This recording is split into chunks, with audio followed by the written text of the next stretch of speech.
Ngayon, yung tanong, paano natin mariresolve ang sitwasyon? O yan, basahin mo na. Ito na ang solusyon. Yes, attorney.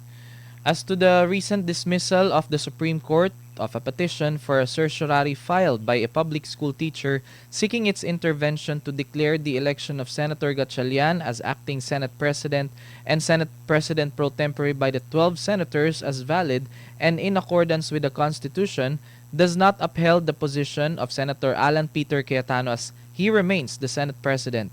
That remains a contentious, an unresolved legal issue.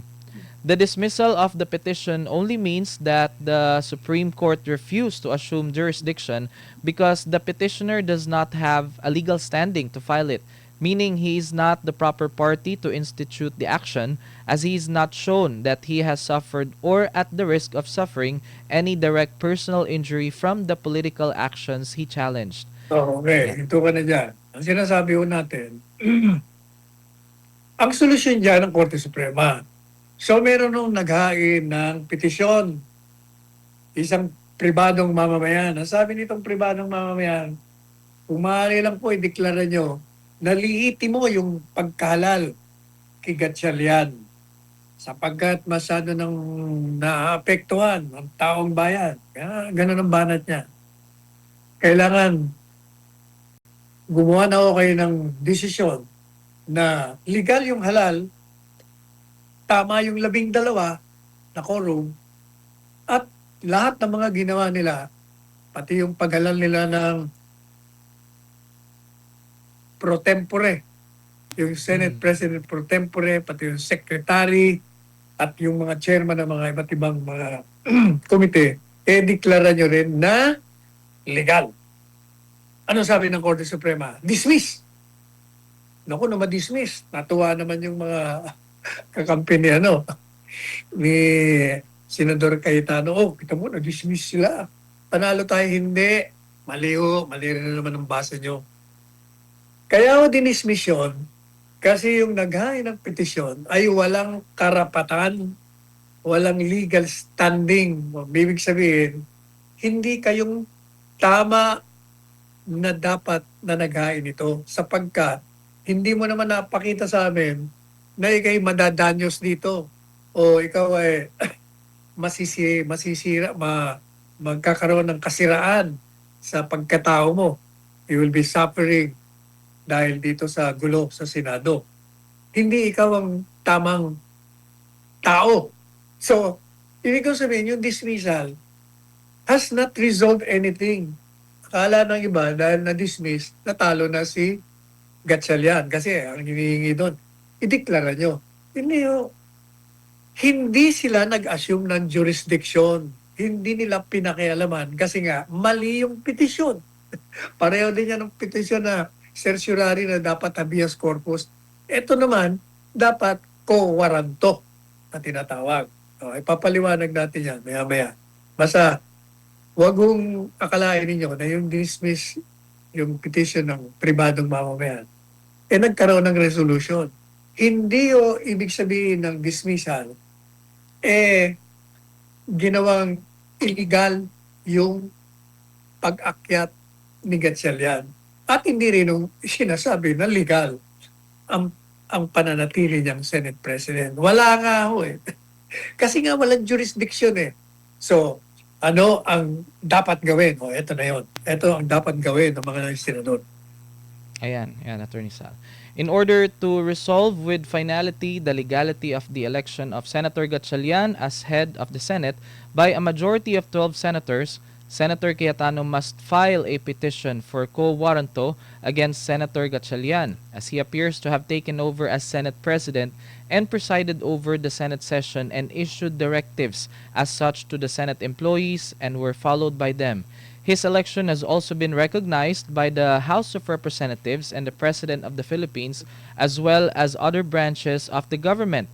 Senator Cayetano would be the proper party to institute the action because his position as Senate President has been usurped, being effectively ousted by Senator Gatchalian's group. Failure to file the aforesaid appropriate petition with the Supreme Court would only prolong the Senate gridlock with the danger of having two Senates and two impeachment courts. It behooves the senator to resolve the Senate imbroglio among themselves or institute the proper judicial action for the Supreme Court to resolve the destructive Senate gridlock. Ayan po.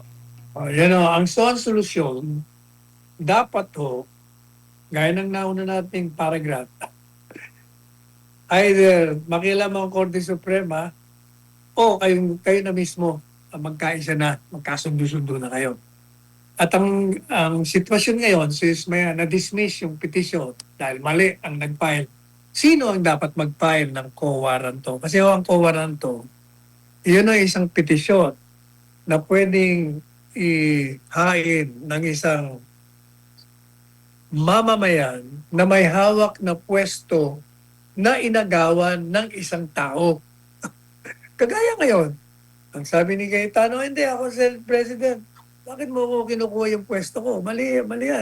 Illegal yan Kaya dapat maghain siya ng co-warranto laban kay Gatchalian.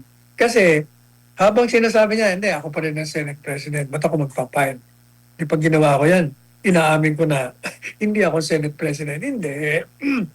Kaya mo gagawin yan, Senador Cayetano. Kasi nga, whether you like it or not, effectively, tinanggal ka nila. Bakit?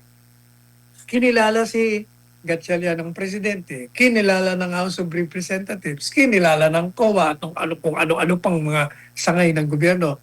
So madali sabi, effectively, hindi na ikaw. Hindi ka sinusunod kasi mismo mga empleyado sa Senado, hindi ka sinunod. Hindi ba? Ang sinunod nila si Gatchalian. Nagbigay ng directive.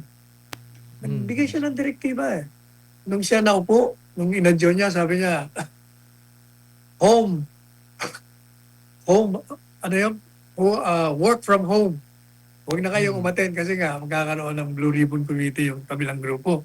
Sinunod siya So madali sabi, Senate President ka nga, pero hindi ka na sinusunod ng mga staff ng Senado. Kaya dapat talaga, dahil yung nauupo sa tingin mo ay tinanggal ang yung lehitimong pagiging Senate President, ikaw mag-file ng kaso para matapos na yan. Kasi hanggat hindi kayo nagpa-file, forever tayong ganito. Baka dalawa pang Senado natin, dalawa pang impeachment court, ang gulo-gulo. Kasi ang Korte Suprema hindi motu proprio on its own cannot intervene unless somebody files the appropriate petition in court. Hindi yan gagalaw. Kaya mag-file nga na, Senador Cayetano, what's stopping you ba? Just file it. Para ma-resolve na agad yan. Biro niyo yan, tinawa. Di ba, meron na naman yatang gagawing Blue Ribbon Committee. Yes, Attorney. Kakagulo na naman kayo dyan. Di mo ba, sino ba yung nagpapatawag? Yung kabila. Siyempre, kukunta na naman ng kabila. Pagkatapos, nag-uusap-usap na kayo sa impeachment. Yung mga regla-regla nyo, hindi nyo maalaman ngayon kung sino magpipreside. Kasi, dalawa ang nagkiklaim na dapat sila. Yung isa, hindi pa abogado, so may problema din yung grupo ng Gatchalian. Kaya sabi niya, hindi, palitan natin ang rules. Yan ang problema, napakagulo nyo na. Kaya nga, dapat it behooves you na ayusin nyo na mga sarili nyo. Kasi, whether you like it or not, ang tingin niyo sa inyo ng taong bayan, lahat kayo, pati tuloy yung mga matitino dyan sa inyo, namantsa na rin nadadamay sa kalokohan ng mga ilan lamang sa inyo at ng pakikialam ng Malacanang dyan sa gusot na yan. Ayusin nyo na, mag-file na kayo. Kasi hindi naman, ako, for instance, gusto ko mag-file, hindi naman po pwede dahil madidismiss lang.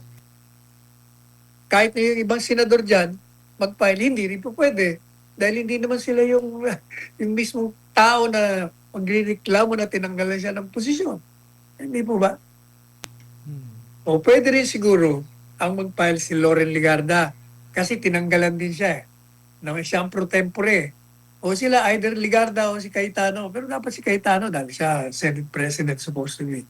Yun ang dapat na gawin niya. Otherwise, maniwala kayo. Napakagulo natin. Magkakaroon ng dalawang Senado, magkakaroon ng dalawang impeachment court. Ay, naku. Pwede ba? Stop acting like children be adults.